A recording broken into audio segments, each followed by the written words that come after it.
GameSpot stage show here at Comic-Con 2013, folks. I'm your host, Chris Waters, and our coverage continues. We're covering Assassin's Creed 4 Black Flag now because there's like a giant pirate ship here. And joining me on stage is Darby and Brendan from Ubisoft. Gentlemen, welcome. Glad to have you here. Hi. Actually, you're not from Ubisoft. No, I'm not from Ubisoft. Works with Ubisoft. I'm With from Ubisoft. the building behind Ubisoft. Yeah. Okay, so Darby, you guys both work writing for the Assassin's Creed franchise in slightly different capacities. Let's give it out there for the folks. Darby, what's your primary role here? I'm the lead writer of Assassin's Creed 4 Black Flag. Of Black Flag, and I'm Brendan? a co-writer of Assassin's Creed Brahmin, the new comic book that was just announced. That was just announced, and Just I saw. announced.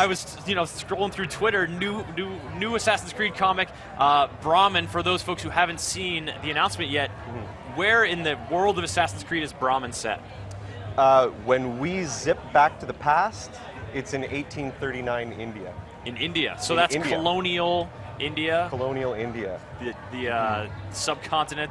So we've got is the character an Indian character? Is it a British character? Is it sort of a Connor, a mixed? We do have, we've between two released a worlds? few preview pages, and you can see there that we do have some, these are designs that you're looking at right now. Oh, this cool. Is Arbaz Mir, our new assassin, Our and Basmir. Piara Kaur, So who I'm not going to reveal too much about right now, but so not Brits. but we do, in the preview pages that were released, these are design concepts. In the preview pages, you'll see a couple of British characters. And they may or may not be affiliated with the Templars. Maybe. Who's to say? The Templars seem to find their way in. They're a pretty big tenet of the get around. Assassin's Creed world. Yes, they certainly do. I have a good benefits package, so it's So, makes sense. it's appealing to join the Yeah. Templars. Darby, you're here at Comic-Con. Black Flag, obviously you guys are showing it off here, but you're not necessarily on the show floor. You're behind the show floor, docked Yeah.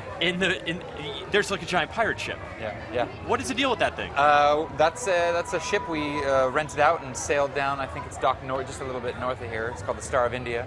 We pirated it. We, as pirates do, we renamed it to be more suitable for our needs. And then we threw a party aboard. There's lots of stuff to do. You can see a live 15-minute demo of all gameplay that the public hasn't seen yet. We have a weapons demonstration by historian Mike Loads that we took on our project. You can get shave and I think a haircut by like straight razor back there, yeah, like just right there terrifying on the poop everybody. deck. The weapons demonstrations on the forecastle. We got multiplayer on the tween deck. And it's just full of amazing stuff to see. Lots of pirate history. Get your picture taken in pirate gear. It's a fantastic time, and there's no experience like actually just standing aboard a square rig sailing ship and just feeling the wood and the rope, and it's fantastic. So, Now, have you done that before as part of this process? Because obviously, naval combat, being on the Jackdaw is a huge part of Assassin's Creed 4. And you seem to have your nautical terms down pat. Yeah, I went down for a research trip. I went to England, to Portsmouth, which is where they have the oldest existing sailing ship, the HMS Victory, and it's where Lord Admiral Nelson was killed. He fought Napoleon in the Napoleonic Wars. His ship, a very, very famous ship, is dry docked down in Portsmouth. You can go see it. And I went down there a year and some months ago and took hundreds of photos for the team and just hung out there and pretended to be a pirate. And Nice. it's really a fantastic experience. I wish more people could do that, but these ships don't really exist anymore. Yeah, they Too don't many really places, stand the so- test of time too well. We sort of moved on. Did you get to climb up in any rigging? No, they forbid that. That's Which probably is safe. weird too, because our lead actor Matt Ryan was talking about. He played a pirate who drinks a lot, obviously. The sailors all drink a lot. And he was astounded by the idea that you would be drinking all day rum or grog, which is a mixture of rum and water. And then you would go climb up these insanely dangerous ratlins or the rigging and actually do your job. It's astounding that these guys ever made it more than a year. Honestly, I mean, and it would be dangerous if it was standing still, but you're on the sea and it's rocking this way and that. I think we had to kick people off of our party last night for doing just that. Oh, really? For trying to hoist the mizzen mast and all sorts of shenanigans? Exactly. We're getting a look at some of the cinematics from Black Flag here. So naval, but the thing, we talked about this briefly at E3 when we had Black Flag on our stage show, but the naval combat here, you guys had it in Assassin's Creed 3, and it was sort of a self-contained episode. Here, it's much more fluid flow from a much more integral part of the experience. Yeah, we knew right off the bat, when we saw the great naval stuff that AC3 was doing, we knew that the next step would be, we have to do, our favorite word is seamless, right? We have to have that experience where you are like in a fishing village, some shenanigans go down, maybe a fight breaks out, someone runs, gets on their boat, sails away, we get on our boat, we sail after them.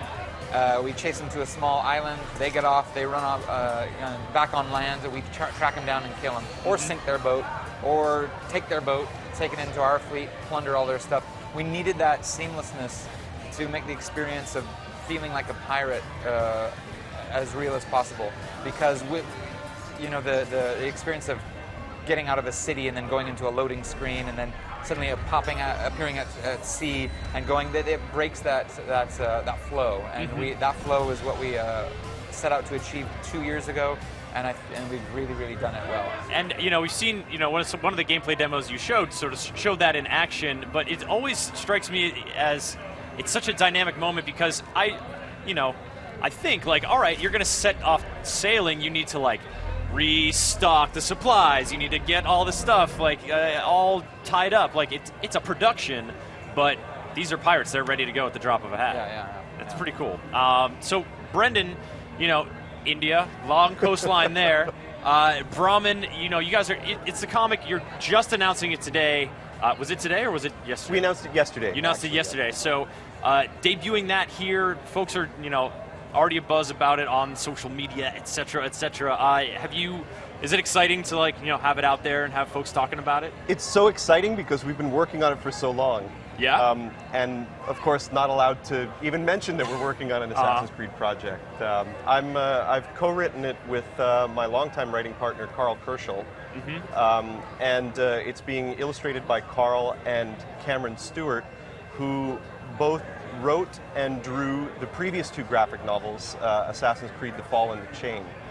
So this is a good team. Yeah. We've been working on it for a while. The fans, Carl and Cameron's fans in particular, have been wondering what they've been working on this whole time. Come on, give us something. Months of seeing little nuggets of panels and illustrations on Instagram, and Cameron in particular has been, posting a little bit of a face and a really great drawing, and everybody's like, "What are you working on? What is this? Give it to us. What is this little bit of technology we're seeing?" Well, what better time to announce than Comic-Con, right? Absolutely. Now, the Assassin's Creed world has, games is obviously sort of where it launched from, but it's in comics and movies and animated shorts and just all and books, and it's all these different places. And so, how as sort of 2 narrative leads, how do you guys keep everything straight and make sure that it's not just keeping everything straight, but also make sure things are complementary and enhancing each other? We just go out to the pub every night after work. That's a good share solution. War stories. We're so close that we just meet in the middle, and there's a pub right there. How convenient. But I mean, you're on the. We have the Assassin's Creed brand was created in this Montreal studio, but as you mentioned, this transmedia experience has grown and grown and grown. And one of the things that from the very beginning that we wanted to emphasize was that we wanted every single piece that came out to tell its own story.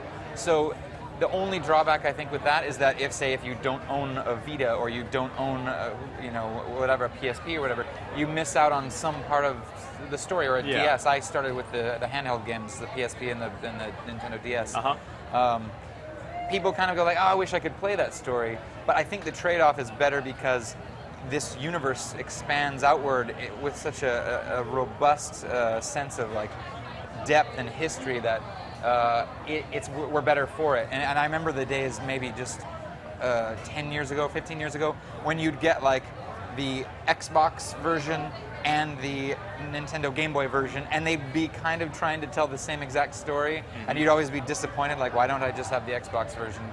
So what we want to do now going forward is the strength of a comic, the strength of a novel, the strength of a handheld, the strength of an iOS, the strength of a console. We want to make these titles play to each one of their strengths. And you being on the other end of coming in and we saying, "Please make a comic." I don't know what that's like for you to. Well, I think it's very similar to the way that you folks work on it. We're tasked to bring something to the table we do that, we have a whole lot of ideas and things that we would like. And I have to say that the team at Ubisoft is the best possible team to work on, to work with, insofar as working on someone else's brand. I mean, we only usually get this level of freedom when we work on our own projects. Ubisoft are incredible. When we bring ideas to the table, everyone listens, everyone's happy to integrate as much as possible, and then we start talking about how it works with the brand, how it works with the other games. So it has its germ. All the ideas come from our team, the initial ideas, and then they're sort of shaped by the larger brand team, including writers like Darby. Well, I know you guys just announced, but can you give us a little bit of ideas about what's going to happen in Brahman? Maybe not what will happen, but what the setting is. You know, we know it's colonial era India. Man, you want me to show my hand? I want you to give us a little peek. Oh, there's some good stuff in there. Like we've got some. We're trying to like meet it out little by little until the release. We're going to release around the time of the game, and we do go between the present and 1839 India. The story that's in the present is really significant and is filled with hints for what you'll see in the future. I can't say much more than that about the hints, of course. But if you're really excited about Assassin's Creed games and you want to know where everything's going past Black Flag and into the future, there are extremely strong hints in Brahman.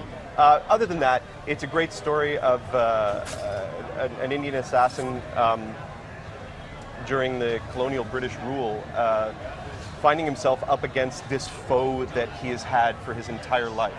And he has to make a really hard choice. Choosing between what he wants in his heart desperately to do and what the Brotherhood has ordered him to do.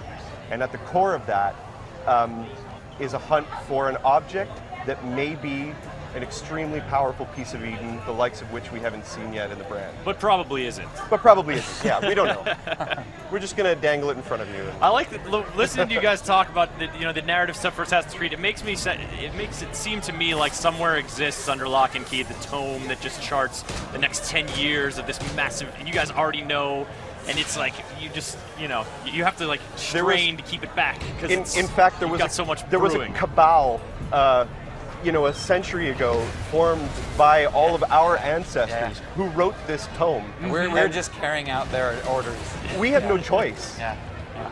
They planned our lives. This is our destiny. Well, another step of your life, big landmark coming later this year as Black Flag is scheduled for release and the comic Brahman as well. Brendan, you said Brahman's coming around the time of Black Flag. Darby, give us the details. Black Flag is coming out when? October 29th in North America, and we just announced a North American special edition, so it's got a cool statue and a flag and a game, and it should be good. And no flintlock pistols. No flintlock pistols. It probably if you want to buy that version of the game, there's a 1-month waiting period. All right, folks. Well, if you're here at Comic-Con, go check out the Assassin's Creed 4 Black Flag ship. It's just behind the convention center. And Brendan, Darby, thank you guys so much for coming on the show. Much appreciated. Thanks for having us. Ladies and gentlemen, we're going to be back live here on the stage show with some Killer Instinct momentarily. But first, we're going to go to the show floor and check in with Hyperactive Monkey. Not sure if that's literal monkeys or metaphorical. We'll find out.